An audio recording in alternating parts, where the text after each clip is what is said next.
से जीते थे कि दिव्या को मैंने जिता दिया, दिव्या को अब की बार मैं हरा दूंगा और ओसिया में हरा दूंगा। क्यों भाई, मैं समाज की बेटी नहीं हूँ? क्यों नहीं घूमूंगा? लड़ाई जोरदार लड़ूंगा।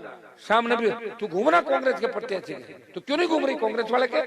तू तो बीजेपी को वोट डलवा रही है, शर्म नहीं आती? कांग्रेस का आला कमान, भाजपा को वोट, कहाँ जा रहे हो? राजस्थान की राजनीति में एक ऐसी सियासी अदावत है जिसकी चर्चा हर चुनाव में चल पड़ती है और ये दुश्मनी खुलकर सबके सामने आ जाती है। ऐसी ही एक सियासी दुश्मनों की जोड़ी है हनुमान बेनीवाल और दिव्या मदेरणा। राजनीतिक रूप से एक दूसरे के धुर विरोधी बेनीवाल और दिव्या मदेरणा एक भी मौका नहीं गवाते एक दूसरे पर कटाक्ष करने का। हनुमान बेनीवाल जहां दिव्या के पिता महिपाल मदेरणा और दादाजी पर सवाल उठाते हैं कि बाप दादा के नाम लेकर घूमती है, तो वहीं दिव्या भी सरेआम पूछ रही है कि मेरे बाप दादा ने पूरी जिंदगी खपा दी जनता के लिए, मेरा क्या गुनाह है? क्या मैं मर जाऊं? मुझे जीने का कोई हक नहीं है? अब इसी तरह की बातों से दोनों सियासी चर्चाओं का बाजार गर्म रखते हैं। राजस्थान उपचुनाव में कुछ दिन बचे हैं और उससे पहले सियासी दलों के नेताओं के बीच एक दूसरे पर आरोप मढ़ने का दौर जारी है। इस बीच खिमसर उपचुनाव में राष्ट्रीय लोकतांत्रिक पार्टी के प्रमुख और नागौर सांसद हनुमान बेनीवाल कांग्रेस की राष्ट्रीय सचिव दिव्या मदेरणा पर लगातार निशाना साधते नजर आते हैं। हनुमान बेनीवाल ने ओसिया में चुनाव प्रचार के दौरान एक सभा को संबोधित करते हुए कहा, दिव्या मदेरणा कह रही हैं कि रात को 4 बजे लोगों के घर जाकर हाथ जोड़ रहे हैं, तो क्या मैं उसके घर जाकर 4 बजे घंटी बजाया था? वो कहाँ जाती है, उसके बारे में मुझे क्या मतलब है? ये चुनाव बीजेपी और राष्ट्रीय लोकतांत्रिक पार्टी के बीच हो रहा है, लेकिन कांग्रेस के नेताओं का आलाकमान कोई और है। उन्होंने कहा कि यहाँ पर बीजेपी नेताओं को जितवाने के लिए कांग्रेसी लगे हुए हैं। हर जगह कहती रहती है मेरे पिता और दादा ने ये किया वो किया। मैं कहता हूँ कि इनके पिता और इनके दादा ने इस इलाके के लिए कुछ भी नहीं किया। अगर किए होते तो आज नागौर के लोग दक्षिण भारत में जाकर रोजगार नहीं ढूंढते। देखिए क्या कहा हनुमान बेनीवाल ने। दुश्मनों ने भी मदद करो, मदेरणा की बेटी ने बनाई दी महिपाल जी के। अब फिर ना क्या भाई 4 बजे हनुमान घूम रहा है, क्यों नहीं घूमूंगा 4 बजे? मैं क्या ओसिया में घूम रहा हूँ? 4 बजे थारे घर आए हो, दरवाजे बजाओ, बकवास करती फिर, शर्म नहीं बिल्कुल यार। तो मेरी कॉन्स्टिट्यूंसी में मैं 4 बजे घूमू, 3 बजे घूमू, किसी को क्या तकलीफ है भाई? चुनाव मैं लड़ रहा हूँ, मेरे घर से चुनाव लड़ रहे हैं, क्यों नहीं घूमूंगा? लड़ाई जोरदार लड़ूंगा।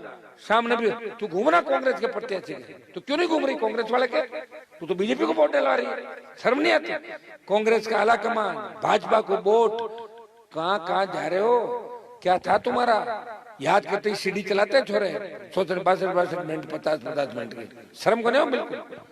डूब मर जाओ कुआं में पड़ रहा। मैं इतनी बात होने के बाद कोई जिंदा रहता क्या इंसान? मेरे पापा जी ने पॉलिटिकल कहीं गिरे थारे पापा जी पॉलिटिकल, दादाजी कहीं गिरे थारे दादाजी पानी लेगा ढाणिया का मैं तो दादाजी ने हिलान दे क्या बर्बाद करके छोड़ दिया नागौर जोधपुर को इन लोगों ने। यहाँ नहरें आ जाती तो हमारे बच्चों को इस तरह काम करने के लिए जाना पड़ता कि मद्रास महाराष्ट्र लेबर को काम कर, छोटा भाई बहन पड़ा कहीं आपने कहना बताओ मैं आज कहते 5 लाख रुपए चाहिए ढाणी में, कितना लोगों ने 5 लाख रोकड़ रुपए ला दी बताओ मैं? नहीं है साहब, मैं तो जानता हूँ। और कौन बर्बाद कर दादाजी दोनों पार अटे दादाजी वो दादाजी दोनों मिल और रड़क काटते थे। सुना आपने? अब ऐसे में दिव्या मदेरणा ने भी पलटवार किया है। दिव्या मदेरणा ने अपने सोशल मीडिया हैंडल एक्स पर ट्वीट करते हुए कहा कि क्या मुझे कुएं में डूबकर मर जाना चाहिए? सार्वजनिक सभा में मेरे ही समाज के चुने हुए एक सांसद मेरे मरने की कामना कर रहे हैं। उन्हें बेहद अफसोस हो रहा है कि मैं जिंदा ही कैसे हूं। मैं भी समाज की बेटी हूं, बहन बेटी सबकी साझी होती है। इसलिए संपूर्ण किसान वर्ग से पूछना चाहती हूं कि मैंने ऐसा क्या गुनाह किया कि मुझे कुएं में गिरकर मर जाना चाहिए। उन्होंने कहा कि मैंने पूरी ईमानदारी और श्रद्धा से ओसियां राजस्थान के किसान वर्ग की हमेशा आवाज बुलंद की है। क्या यही मेरा गुनाह है?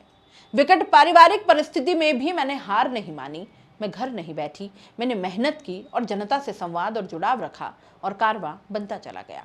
मैंने संघर्ष किया और यह संदेश देने की कोशिश की कि किसान वर्ग की बेटियां भी बखूबी राजनीतिक लड़ाइयां लड़ सकती हैं। मैं राजस्थान के हर किसान से पूछना चाहती हूं कि क्या मुझे मर जाना चाहिए? सुनिए एक बार दिव्या ने क्या कहा। क्या हालत हो रही है नागौर में? क्या हालत हो रही है खिमसर में? कितने से जीते थे पिछली बार? 1800 2000 से जीते थे कि दिव्या को मैंने जिता दिया, दिव्या को अब की बार मैं हरा दूंगा और ओसिया में हरा दूंगा। क्यों भाई, मैं समाज की बेटी नहीं हूं? मेरे दादाजी ने जिंदगी खपाई अपनी लोगों के विकास करने के लिए। मेरे पिता ने जिंदगी खपाई है गांव के व्यक्ति के विकास करने के लिए। क्या गुनाह किया कि भाई दिव्या को हराऊंगा? बताओ मेरी गलती। हम तो चाहते हैं कि किसान कौम के कोई भी व्यक्ति हो तो निकले, बड़े बढ़िया करें। नहीं, दिव्या को हराएंगे, आके ओसिया में मीटिंगें करी, दिव्या को हराएंगे। सारी की सारी थली पट्टी में रिश्तेदारी है, सारे के सारे किसान वर्ग ने कहा सब बिल्कुल वोट नहीं देंगे हमारी बच्ची को इस तरीके से गालियां निकालती है।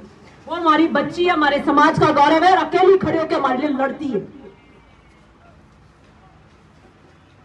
क्या हालत हुई? आज भी हालत टाइट है बुरी तरीके से। रात को 4-4 बजे तक जा रहे हैं, पैर पकड़ रहे हैं लोगों के। मैंने राजनीति स्वाभिमान से करी है, समझौते नहीं किए और नहीं करूंगी। अभी मैंने कहा आंख में रंग रखो, उसूल पक्के, जिगर फौलाद का और तेवर तीखे ही रखूंगी चाहे कुछ भी हो।